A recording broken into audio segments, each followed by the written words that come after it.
कवच मेरा कौशल, मेरी प्रतिभा नहीं, वो केवल एक ढाल थी।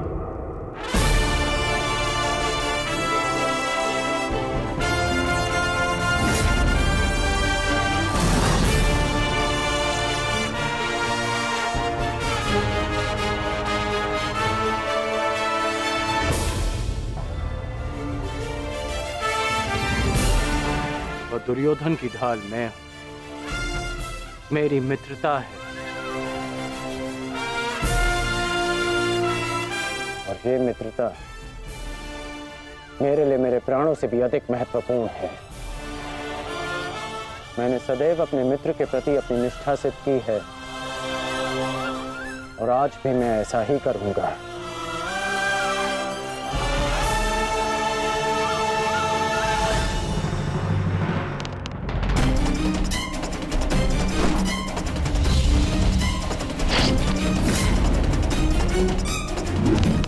कुरुक्षेत्र में तुम्हारे विरुद्ध खड़ा प्रत्येक योद्धा तुम्हारा शत्रु है पार्थ, जिसका तुम्हें वध करना है। ये धर्म युद्ध उनके विरुद्ध जिन्होंने अधर्म किया। अन्यथा आज तुम भीष्म से भयभीत, भूल गए लक्षाग्रह, कल तुम कर्ण से हो, भूल गए वो द्यूत सभा, परसों तुम ये कहोगे कि मैं आचार्य द्रोण का सामना कैसे करूं। भूल गए मेरा चीरहरण करने का प्रयास। यदि ऐसा ही रहा तो कैसे पूर्ण करोगे अपने साथ हुए अन्याय का प्रतिकार, कैसे लोगे पांचाली के अपमान का प्रतिशोध। कुरुक्षेत्र में तुम्हारे विरुद्ध खड़ा उनके विरुद्ध जिन्होंने अधर्म किया, वो कौन? अधर्म के साथ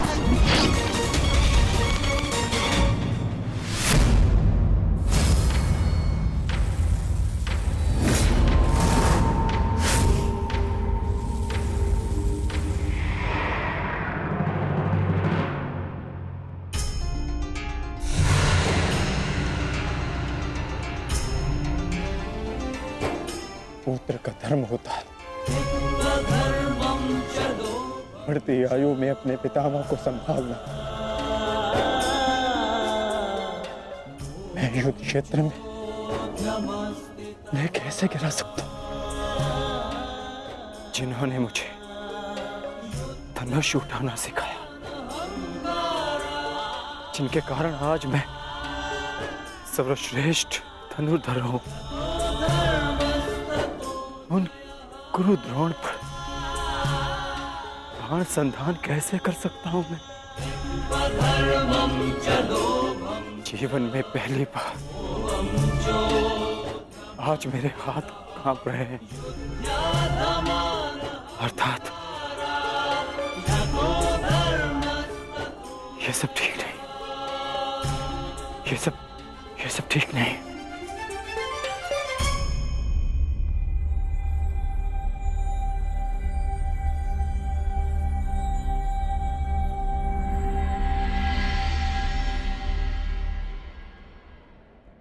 क्या हुआ पार्थ?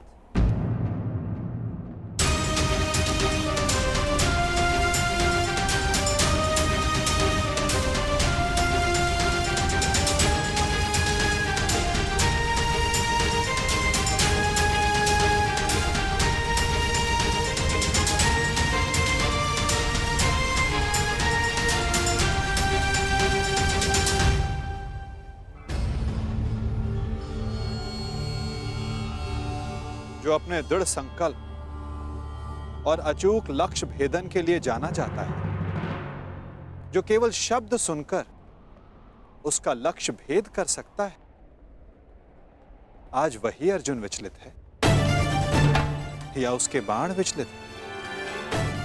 पार्थ, कुछ कहना चाहते हो? यदि तुम्हारे मन में कोई संदेह, कोई संकोच है तो उसे अपने सखा से बांट सकते हो। नहीं माधव, ऐसा कुछ नहीं है। आज कुछ अधिक ही थक गया हूं मैं, कदाचित इसीलिए। बड़ी विचित्र बात है, जो अर्जुन इतने वर्षों की कठिन तपस्या में नहीं थका, जो 12 साल के वनवास में और 1 साल के अज्ञातवास में नहीं थका, वो आज केवल 1 दिन में थक गया।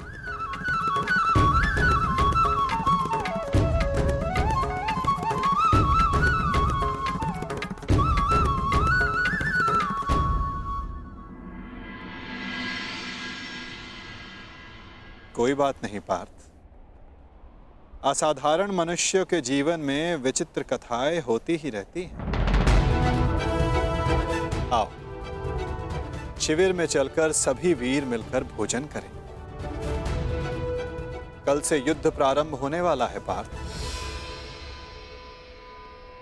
किसे ज्ञात किसके साथ दोबारा भोजन करने का अवसर ही ना मिले।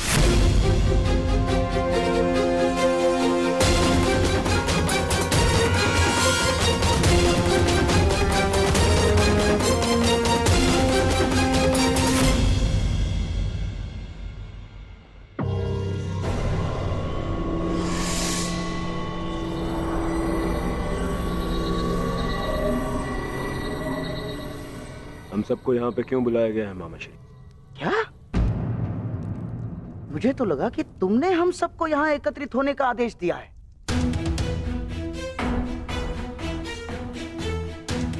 कल आरंभ हो रहे युद्ध के निर्देश देने के लिए। मैंने आप सबको यहाँ बुलाया है।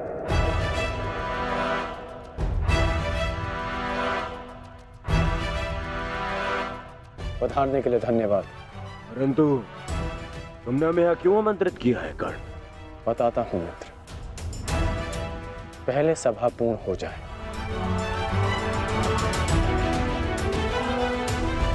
अभी एक योद्धा का आना शेष है।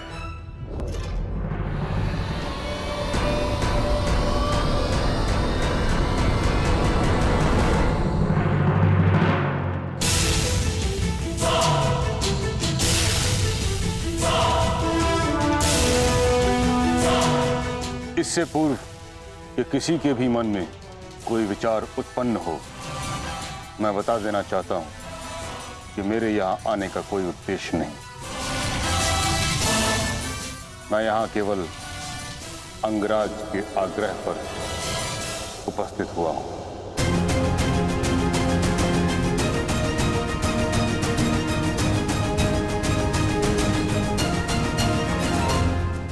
कर्ण, मैं जानना चाहता हूं इस सभा को बुलाने का उद्देश्य क्या है मित्र?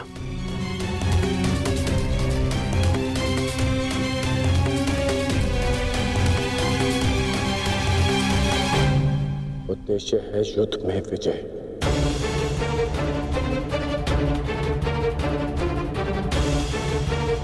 तुम अपने मित्र मुंह में आकर बहुत बड़ा अनर्थ करने जा रहे थे, और एक सच्चा मित्र होने के नाते मैं तुम्हें ये अनर्थ नहीं करने दूंगा।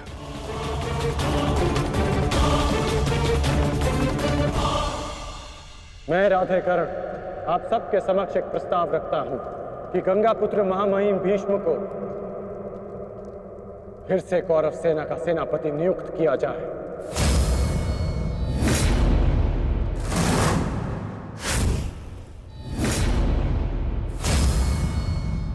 और ये घोषणा करता हूं कि जब तक महामहिम भीष्म इस युद्ध भूमि में सेना का नेतृत्व करेंगे, ये राधेकर्ण युद्ध भूमि में नहीं आएगा।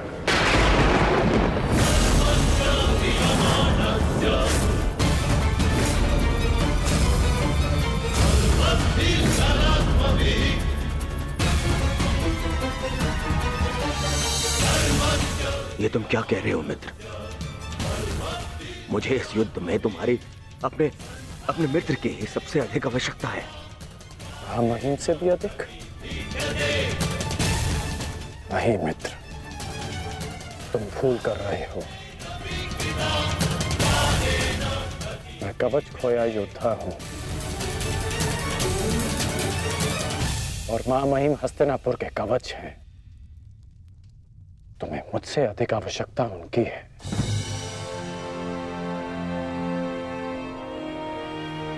मैं स्वीकार करता हूं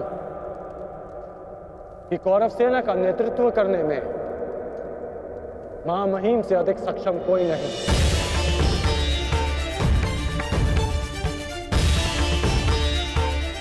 मैं भी नहीं।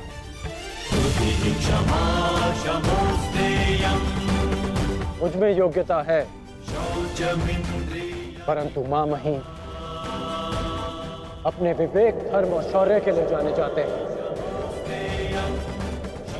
और इनके विवेक का मैं भी सम्मान करता हूं।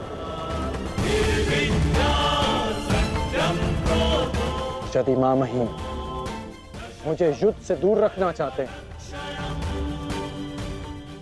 तो अवश्य इसके पीछे कोई महत्वपूर्ण कारण होगा जिसमें सबका हित होगा।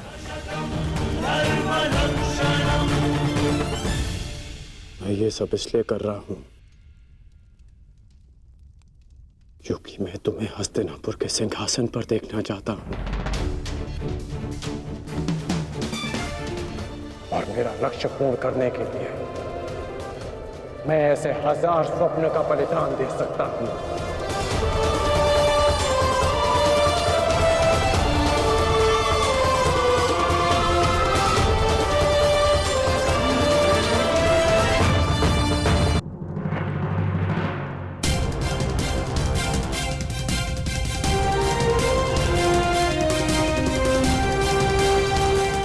आपके बिना कौरवों की विजय संभव नहीं। अपना पद स्वीकार करें।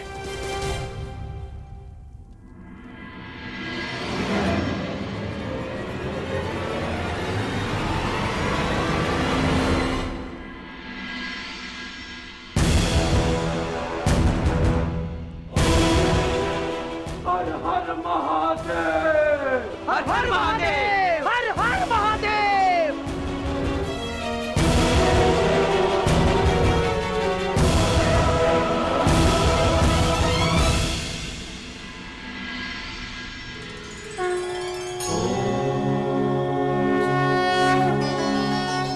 आओ हम साथ मिलकर ये अमृत तुल्य भोजन ग्रहण करें, हमें शक्ति मिले, हमारा तेज एक होके बढ़े।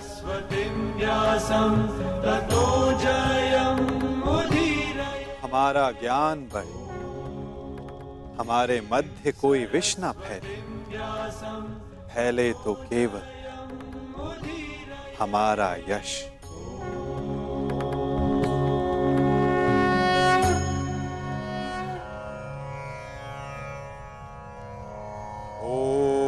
सहना भवतु। ओम सहना भवतु। सहनो भुनक्तु। सह वीर्यं करवावहे। सह वीर्यं करवावहे। तेजस्विनाय धीमस्तु। तेजस्विनाय धीमस्तु। मा विद्विषावहि। मा विद्विषावहि। ओम शांति शांति शांति।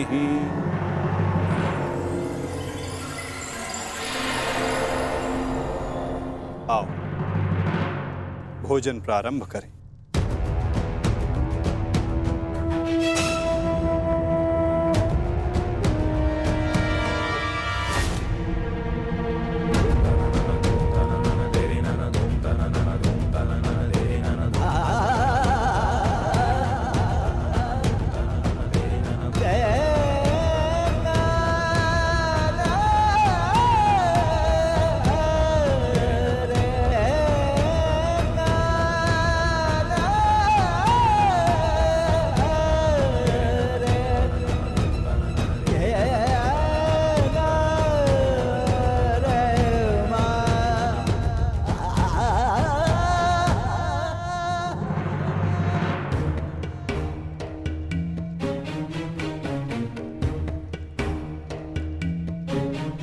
पिताश्री, रात्रि गहरी हो चुकी है, आपको विश्राम कर लेना चाहिए।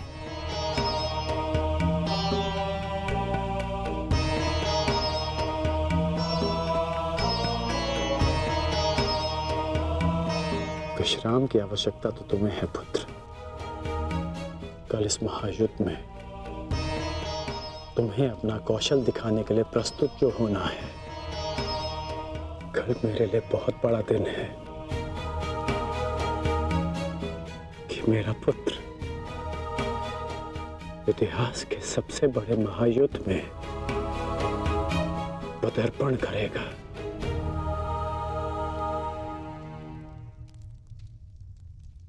मुझे गर्व है तुम पर।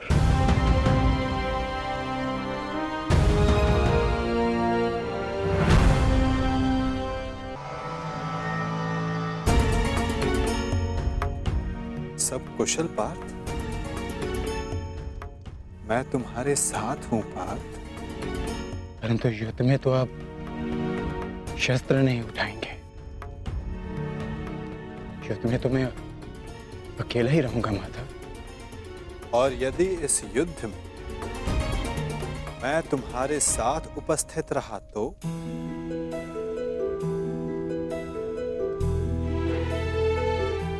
मुझसे अधिक भाग्यवान इस संसार में और कोई नहीं होगा। परंतु मैं जानता हूं मेरी ये कामना अधूरी रह जाएगी। यदि कामना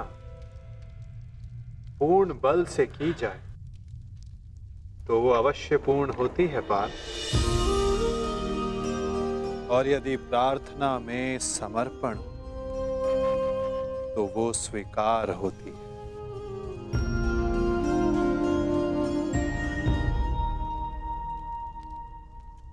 मैं आप सबके समक्ष एक घोषणा करना चाहता हूं। मैंने प्रण लिया है कि इस युद्ध में शस्त्र नहीं उठाऊंगा, परंतु बिना शस्त्र उठाए भी मैं इस युद्ध में सहायक रहूंगा।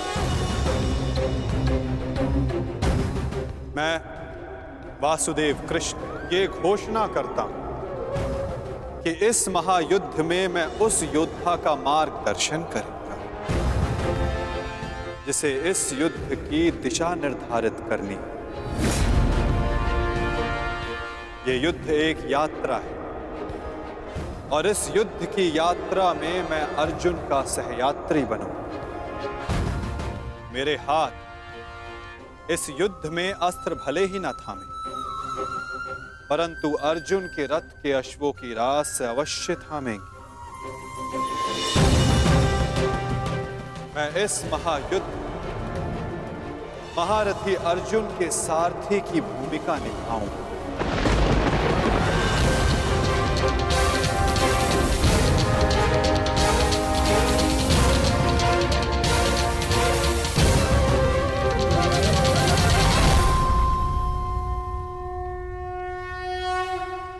नहीं माधव, मैं रथी बनकर आपको आदेश दूं, यह संभव नहीं। आपका स्थान सबसे ऊंचा है तो मैं स्वयं आपको नीचे स्थान पर बैठने नहीं दे सकता। कौन ऊंचे स्थान पर बैठा है और कौन नीचे स्थान पर, ये तो देखने वाले के दृष्टिकोण पर निर्भर करता है।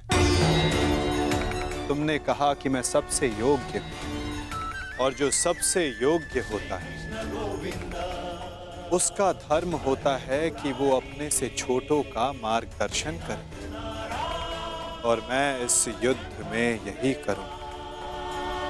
मैं इस युद्ध में तुम्हारा सारथी इसलिए बनूंगा यदि तुम अपने लक्ष्य के मार्ग से भटक जाओ तो पुनः तुम्हें तुम्हारे लक्ष्य के मार्ग पर ला सकूं।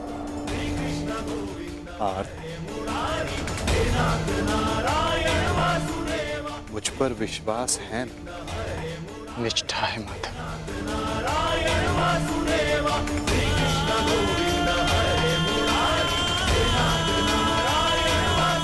आज मैं धन्य हो गया जिसके सारथी आप हैं। वो मार्ग कभी भटक ही नहीं सकता।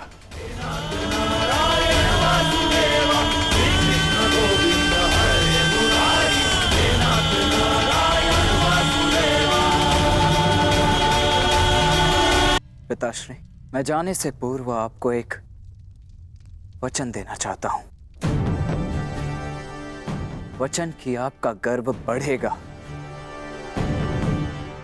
और सर नीचा होगा उन लोगों का जिन्होंने आपको इस युद्ध में प्रवेश करने से रोका। मैं आपकी तुलना करने में भले ही समर्थ नहीं, परंतु शत्रु मेरी तुलना आपसे अवश्य करेंगे पिताश्री। वचन देता हूं पिताश्री की वृषसेन के धनुष से निकले हर एक बाण पर अंगराज कर्ण के कौशल का चिन्ह होगा। मेरे हर एक प्रहार पर आपके परिवर्तन की छाप होगी पिताश्री। आपका कवच भले ही शत्रुओं ने आपसे छीन लिया हो पिताश्री, परंतु मैं शत्रुओं के एक एक वार पर ढाल बनकर युवराज दुर्योधन और अपने पक्ष की रक्षा करूंगा कि आपका प्रत्येक स्वप्न मैं पूर्ण करूंगा। या पूर्ण करने के प्रयास में वीर गति को प्राप्त हो जाऊंगा।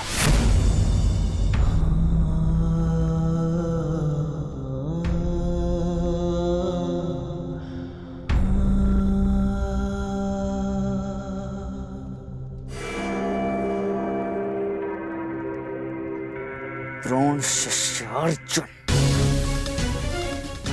द्रोण शिष्य अर्जुन के मन में मैं ये प्रश्न उत्पन्न कर दूंगा पिताश्री की, यदि अंगराज कर्ण का अंश उन पर इतना भारी पड़ रहा है तो तब क्या होगा जब स्वयं अंगराज कर्ण से उनका सामना होगा।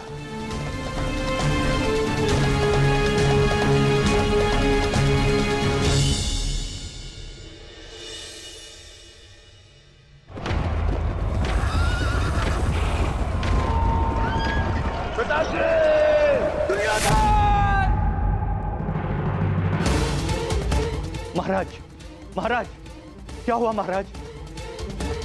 आप ठीक तो है ना? क्या आपने कोई दुस्वप्न देखा है? हाँ, क्योंकि कदाचित दुस्वप्न देखना मेरा प्रारब्ध हो गया है। परंतु संजय, तुम इस समय यहां कैसे? महाराज, महर्षि वेदव्यास जी पधारे हुए हैं आपसे मिलने के लिए, वही समाचार लेकर आया था। किंतु ऐसी स्थिति में मिलना क्या उचित होगा महाराज? महर्षि,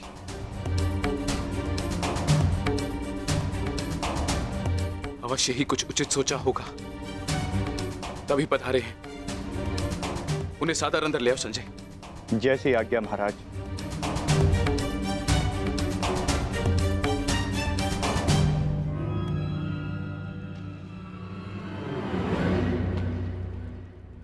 प्रणिपात महाराज। आप महर्षि हैं, मेरे नियोगी पिता भी। इस प्रकार प्रणिपात करके और मुझे महाराज कहकर मुझे लज्जित ना करिए। आइए, आपका स्वागत है। आइए, आइए। मैं यहां अपने नियोगी पुत्र से मिलने नहीं, अपितु हस्तिनापुर नरेश को चेताने आया हूं। ये बताने आया हूं कि ये समय सोने का नहीं, अपितु जागने का है। इस महायुद्ध को रोकने का है। ये इस महायुद्ध से पूर्व की अंतिम रात्रि है। इस महायुद्ध को रोकने का प्रयत्न कीजिए महाराज। यदि एक बार ये युद्ध आरंभ हो गया तो इस अनर्थ को रोकना असंभव हो जाएगा।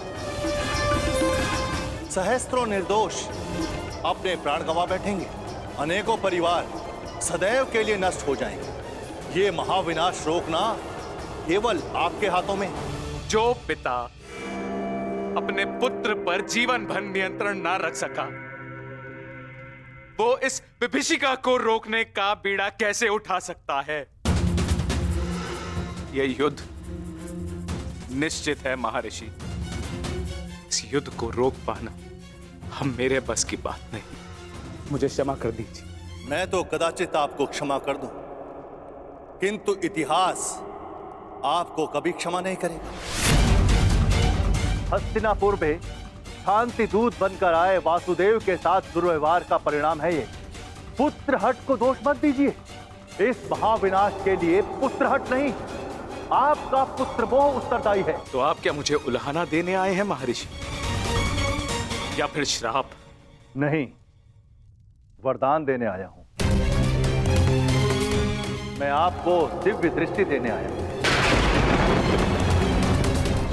जिस विनाश की नींव आपने स्वयं रखी है, आप उसको देख सकें। नहीं, ऐसा मत कीजिए महर्षि। ये वरदान नहीं है, ये श्राप है। अरे जिस पिता ने अपने पुत्रों को घुटनों के बल चलते नहीं देखा, अरे वो पिता अपने पुत्रों को घुटनों के बल अपने प्राणों की भीख मांगते कैसे देख सकता है? जिस पिता ने अपने पुत्रों के मस्तक पर तिलक लगते नहीं देखा, वो अपने उन पुत्रों के सर कटे कैसे देख सकता है? जिस पिता ने अपनी वधुओं को सुहागन नहीं देखा, वो पिता अपनी वधुओं को विधवा कैसे देख सकता है? किस प्रकार? ये अत्याचार मत कीजिए महर्षि, मत कीजिए। मुझे कोई दृष्टि नहीं चाहिए, मुझे कोई दृष्टि नहीं चाहिए। मेरी आपसे विनती है महर्षि कि मेरे स्थान पर आप ये दिव्य दृष्टि संजय को दे दें, ताकि संजय मुझे इस युद्ध के समाचार के साथ साथ मेरे पुत्र का समाचार भी मुझे देते रहे। आपकी इच्छा अनुसार मैं ये दिव्य दृष्टि संजय को प्रदान करता हूं।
जय मां काली।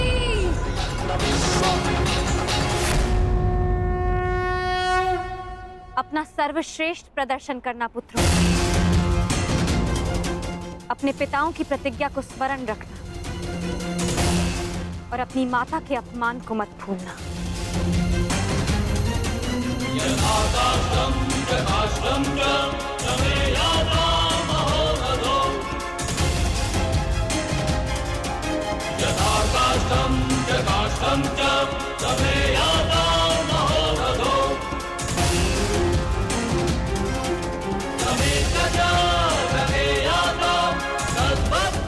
विजय हमारी होगी। हर हर महादेव, हर हर महादेव, हर हर महादेव।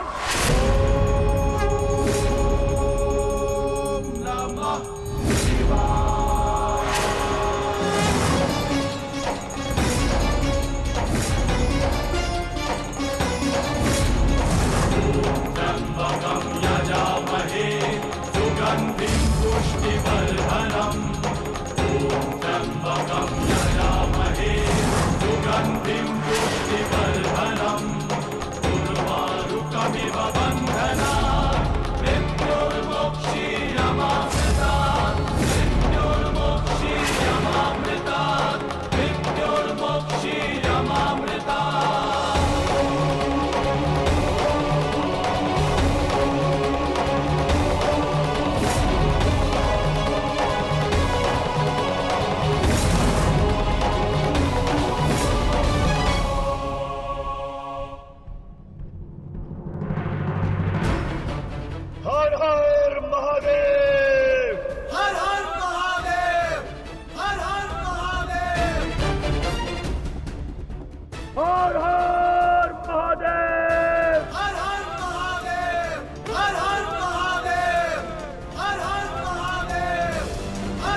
स्मरण रहे पुत्र, अब इस युद्ध भूमि में तुम्हारे विरोध में जो भी हो उससे तुम्हारा कोई संबंध नहीं। तुम्हारा संबंध केवल तुम्हारे कर्तव्य और तुम्हारे लक्ष्य से है। यदि मेरे स्थान पर आप होते तो क्या आपके लिए ये स्वीकार कर लेना इतना ही सरल होता पिताश्री? सत्य कहूं तो सरल नहीं होता, विशेषकर तब जब मुझे ज्ञात हो गया है कि पांडवों से मेरा रक्त संबंध है। किंतु पुत्र, मैंने सदैव एक बात को माना है कि आपको आपके वचन पर अडिग रहना चाहिए। तुमने युद्ध चुना है, परंतु युद्ध क्या परिणाम चुनेगा ये उसका अधिकार है। तुम्हारा अधिकार केवल अपने कर्म और अपने कर्तव्य पर है। इस युद्ध में अपना सर्वश्रेष्ठ प्रयास करना।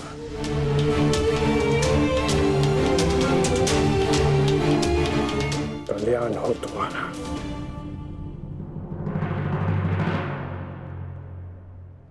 हर हर महादेव! हर हर महादेव! हर हर महादेव!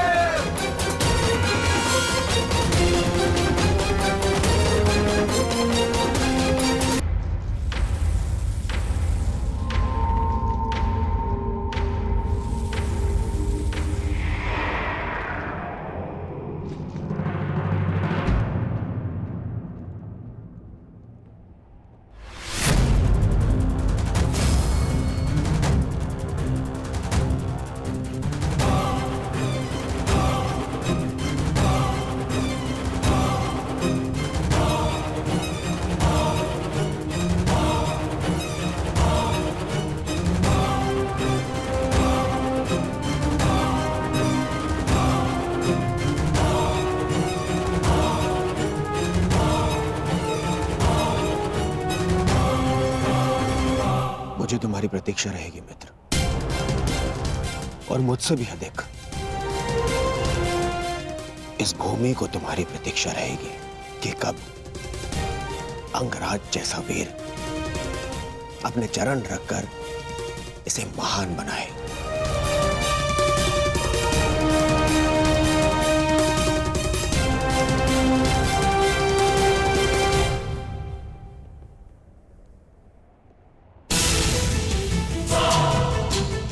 सुरक्षित रहना।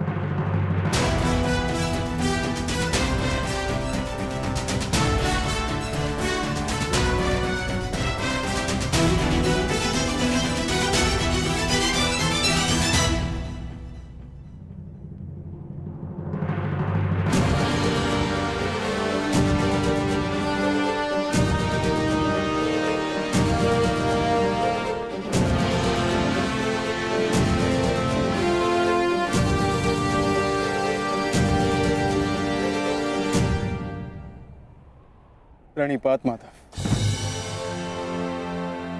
कल्याण वस्तु। आओ पार्थ, रथ पर आरूढ़ हो जाओ।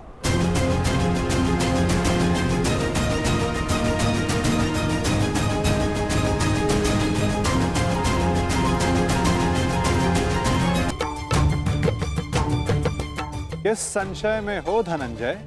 विचरण करने का समय जा चुका है, अब केवल पुरुषार्थ करने का समय है। मुझे ज्ञात है माता, किंतु परंतु मोल भाव, ये लक्षण व्यापारियों के होते हैं पार्थ।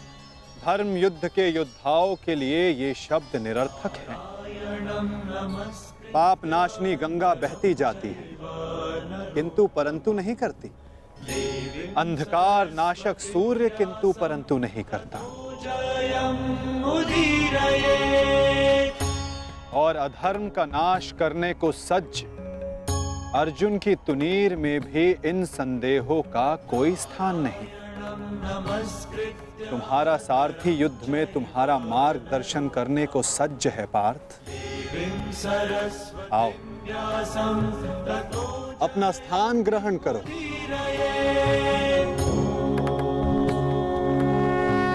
कुरुक्षेत्र की युद्ध भूमि तुम्हें पुकार रही है पार्थ। मुझ पर विश्वास रखो। आपसे अधिक विश्वास तो मुझे स्वयं पर भी नहीं है माधव। और मेरे लिए महत्वपूर्ण ये है कि तुम स्वयं पर विश्वास रखो।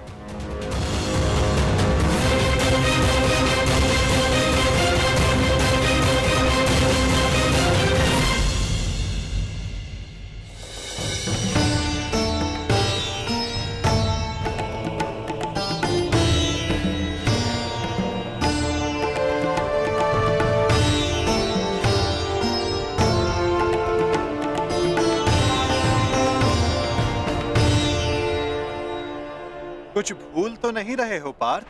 क्या माधव?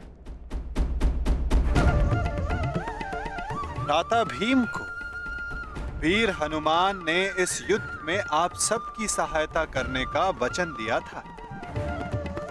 उनका साथ आप सबको साहस, शक्ति और निडरता देगा।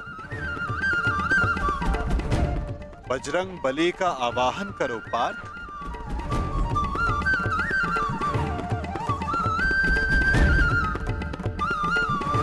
मैं कुंती पुत्र अर्जुन, पवन पुत्र, ज्येष्ठ भ्राताश्री महाबली हनुमान का आवाहन करता हूँ।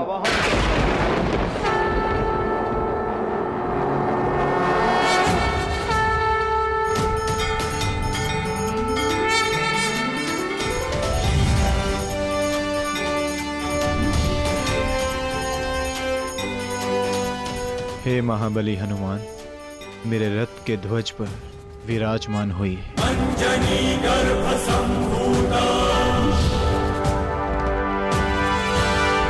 कपिंद्र सचिपुत्रम। अंजनी गर्भ संभूता कपिंद्र सचिपुत्रम।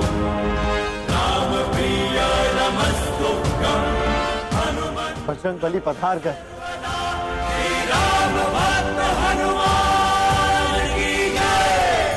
महाबली हनुमान की जय। बजरंग बली हनुमान की जय।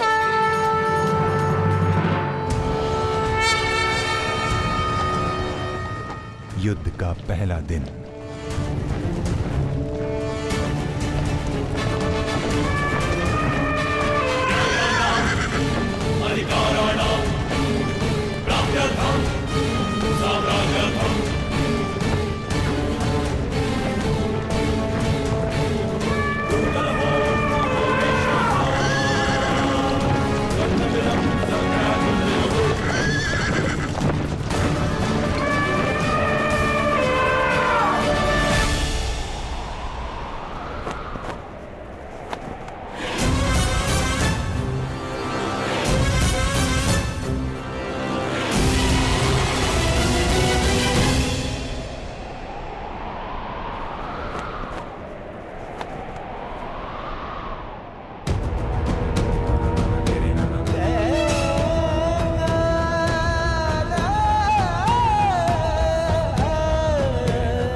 युद्ध का पहला दिन।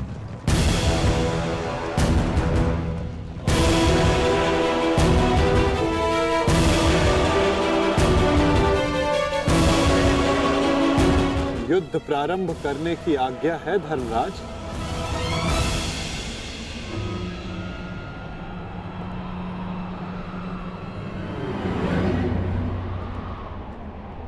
नहीं माधव, अभी नहीं।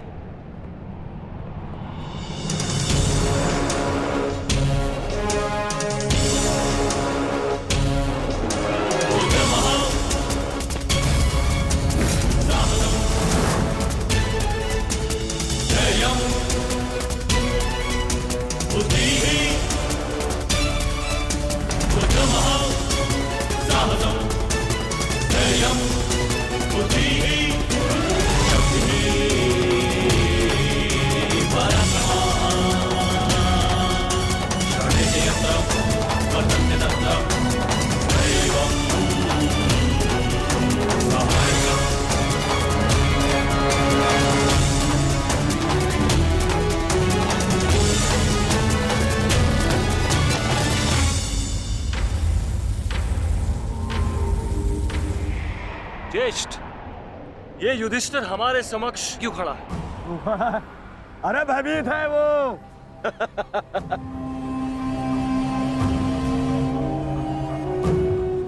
हमारी सेना को देख के कदाचित भयभीत हो गया है ये युधिष्ठिर। इसे सत्य का ज्ञात हो गया है। इस युद्ध में इसे विजय नहीं मिल पाएगी। समझ रहे? वो छलिया जिस युद्ध के लिए हमें भयभीत कर रहा था, वो युद्ध प्रारंभ होने से पहले ही समाप्त होने जा रही है।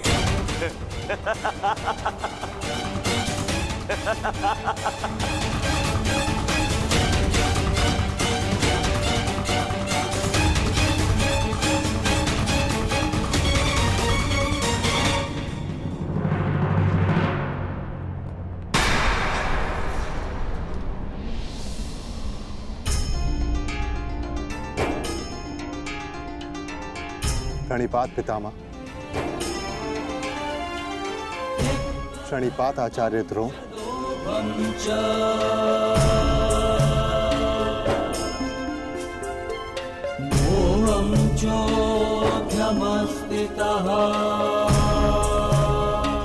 और उन सबको भी प्रणिपात जो आयु में, ज्ञान में, अनुभव में मुझसे बड़े।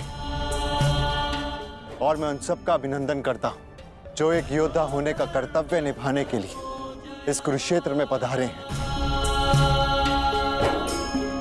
मैंने सदैव अपने बड़ों से सीखा है कि कोई भी कार्य आरंभ करने से पूर्व बड़ों का आशीर्वाद अनिवार्य है। और मैं अपने सभी भ्राताओं की ओर से पितामह आचार्य द्रोण के साथ सभी बड़ों से आशीर्वाद देने की प्रार्थना करता हूं।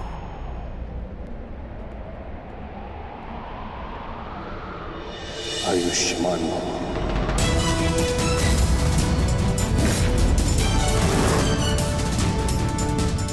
तुम्हें अपने पराक्रम का फल प्राप्त हो युधिष्ठिर।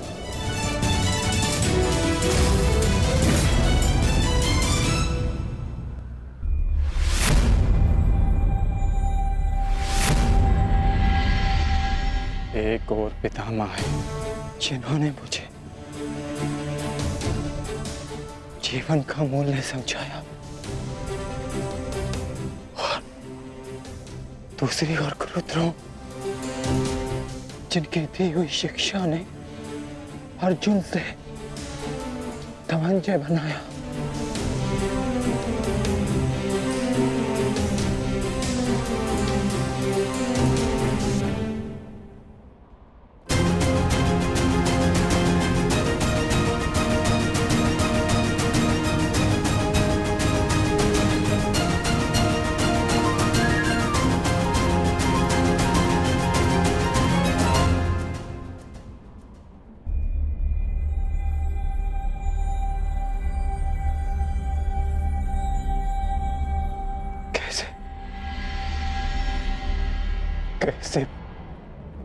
कैसे प्रहार कर पाऊंगा मैं इन पर?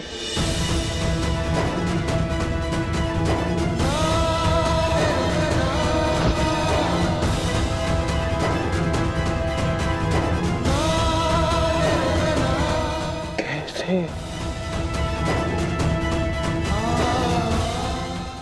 कैसे प्रहार कर पाऊंगा इन पर?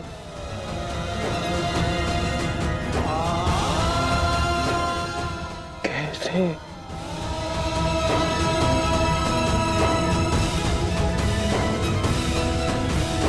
क्या हुआ पार्थ?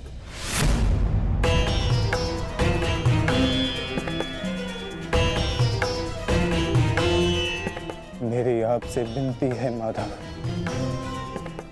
मेरे रथ को दोनों सेनाओं के मध्य में ले चलिए। संजय। जी महाराज। संजय, अपनी दिव्य दृष्टि से देखकर बताओ कि कुरुक्षेत्र के युद्ध में तत्पर मेरे पुत्रों और पांडवों की सेना के मध्य क्या क्या हो रहा है? जो आज्ञा महाराज।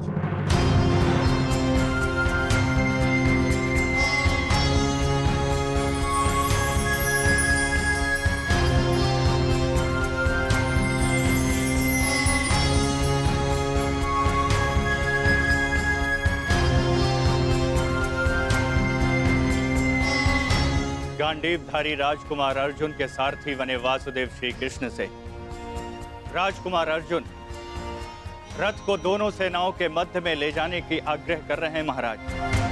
परंतु क्यों पार्थ?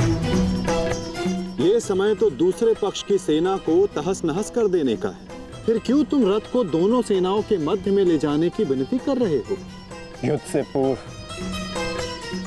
मैं दोनों सेनाओं का निरीक्षण करना चाहता हूं। क्या तुम वही अर्जुन हो पार्थ, जिसे लक्ष्य संधान के समय पेड़ से बंधी चिड़िया की आंख के अतिरिक्त और कुछ नहीं दिखाई देता था? और आज वही अर्जुन पूरी रणभूमि का निरीक्षण करना चाहता है। बड़ी विचित्र बात है। हाँ माधव,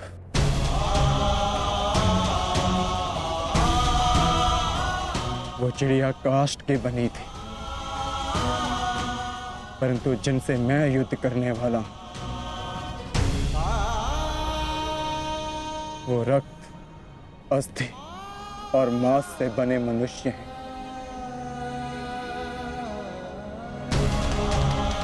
जिनमें प्राण है और सबसे बड़ी बात, उनमें मेरे संबंध बसे हैं। युद्ध आरंभ होने से पूर्व मैं ये देख लेना चाहता हूं कि किसके वध से धर्म की स्थापना होगी और किसकी मृत्यु से मन में अधर्म का अनुभव होगा। और इस युद्ध के पश्चात मैं क्या पाने वाला हूं और क्या खोने वाला हूं।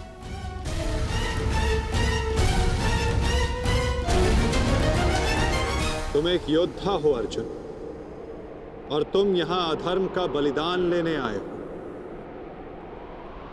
या स्वयं को धर्म पर बलिदान देने के लिए? और एक बलिदानी क्या पाएगा क्या खोएगा, उसकी गणना नहीं करता। बात मेरे बलिदान की नहीं है माधव। इस युद्ध में सहस्त्रों के प्राण दांव पर लगे हैं और मैं ये निश्चित करना चाहता हूं कि कुरुक्षेत्र में मैं अधर्म का नाश करने जा रहा हूं या फिर धर्म की हानि भी करने जा रहा हूं। नाश और निर्माण की शक्ति केवल विधाता के पास होती है पार्थ। मनुष्य विनाश या विध्वंस नहीं करता। मनुष्य तो केवल ईश्वर का निमित्त मात्र होता है। निमित्त होकर यदि वो विनाश और विध्वंस का उत्तरदायित्व स्वयं पर ले, तो उससे केवल अहंकार का जन्म होता है पार्थ, जो ये मानता है कि वो कुछ नहीं कर रहा।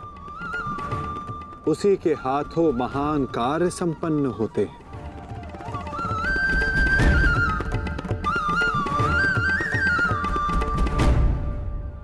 परंतु मैं तुम्हारी कामना अवश्य पूर्ण करूंगा पार्थ, क्योंकि बलिदान भी एक प्रकार का दान होता है, और जिस दान को देने से पूर्व हाथ कांपे वो दान फलदायी नहीं होता।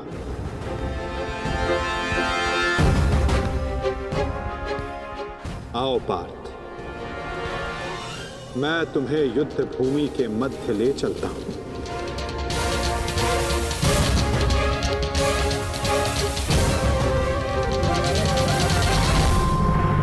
आओ पार्थ, मैं तुम्हें युद्ध भूमि के मध्य ले चलता हूं।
यदा यदा हि धर्मस्य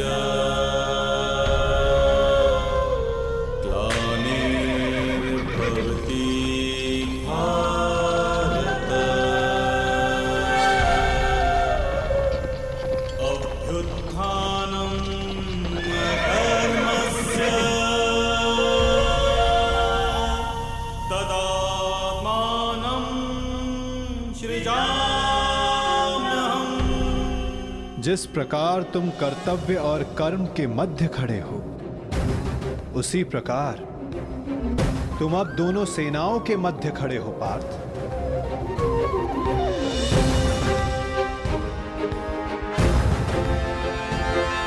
करो, क्या निरीक्षण करना चाहते हो?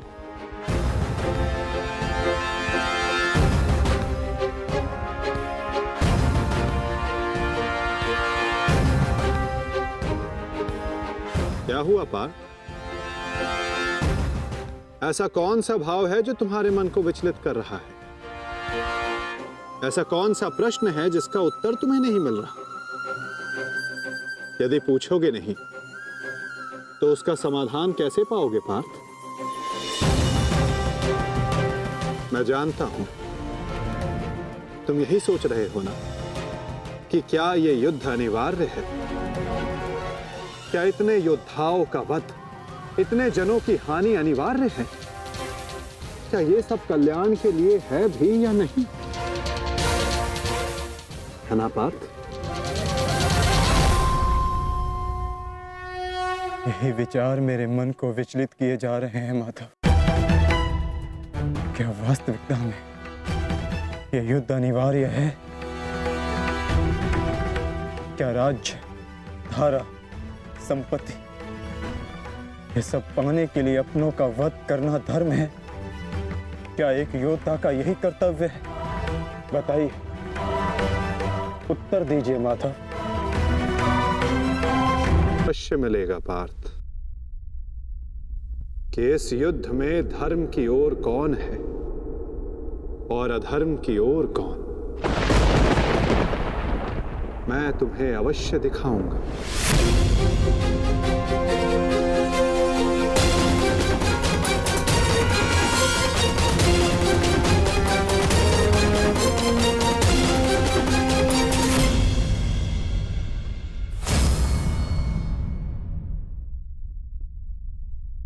ये है वो हस्तिनापुर युवराज दुर्योधन, जिसे रक्त रंजित करने की कल्पना मात्र से तुम्हारा मन डोल रहा है पार्थ। ये वही युवराज दुर्योधन है जिसकी कुदृष्टि सदा तुम्हारे परिवार पर डोलती आई है पार्थ। स्मरण है पार्थ? ये वही है जिसने पांचाली को भरी सभा में वैश्य सिद्ध करके अपनी जंघा पर बैठने का निमंत्रण दिया था। ओ दासी द्रौपदी, आकर मेरी जंघा में बैठो। कैसे एक पवित्र याज्ञ सैनी को भरी सभा में इसने मलिन करने का प्रयास किया था। वस्त्र हरण करो इस दासी द्रौपदी का।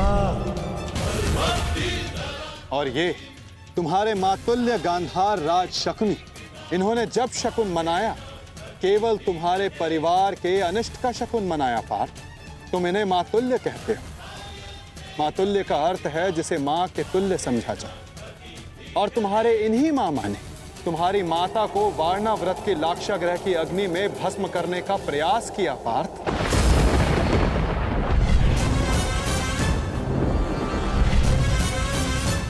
और वो जो ऊंची दृष्टि करके खड़ा मध्यांध दुशासन, स्मरण करो पार्थ, कैसे वो द्रौपदी को उसके केशों से खींचकर भरी सभा में लाया था।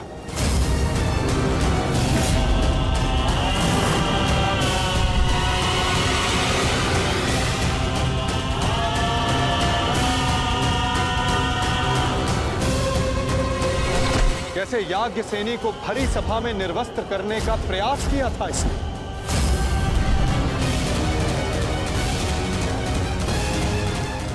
क्या तुम ये सब भूल रहे हो पार्थ? ये है महामहिम भीष्म, द्रोणाचार्य, अश्वत्थामा। जब ये अधर्म हो रहा था तो ये सब मौन रहे। ये वो अत्याचार, वो अधर्म मौन रहकर देखते रहे।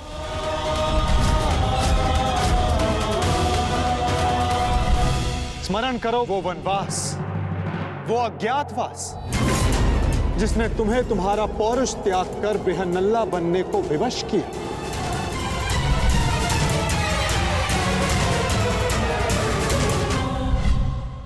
स्मरण करो उन प्रतिज्ञाओं को जो तुम पांचों ने वनवास जाते समय ली थी। 13 वर्ष पश्चात हम फिर लौटेंगे और इस बार आज्ञा नहीं, हम अपना अधिकार लेंगे। मैं प्रतिज्ञा लेता हूं कि पांचाली के अपमान पर अट्टहास करने वाले इन 100 कौरों को मैं अपने इन हाथों से यमलोक भेज दूंगा। ये मत समझना कि वन में हम विश्राम करेंगे दुर्योधन। हर पल प्रतिशोध की अग्नि में जलेंगे और जब लौटेंगे तो इतने बाण बरसेंगे, अंधकार छा जाएगा हस्तिनापुर के भविष्य पर, महायुद्ध होगा। जिस प्रतिशोध के लिए तुम सब ने 13 वर्ष तपस्या की, आज उस प्रतिशोध की अग्नि क्षीण हो गई है। जिन अस्त्रों को तुमने इस युद्ध के लिए सहेजा, क्या उन अस्त्रों को संधान करने का संकल्प तुम्हारा हृदय त्याग चुका है पार्थ? क्या अब तुम्हें यह युद्ध अनिवार्य प्रतीत नहीं होता पार्थ?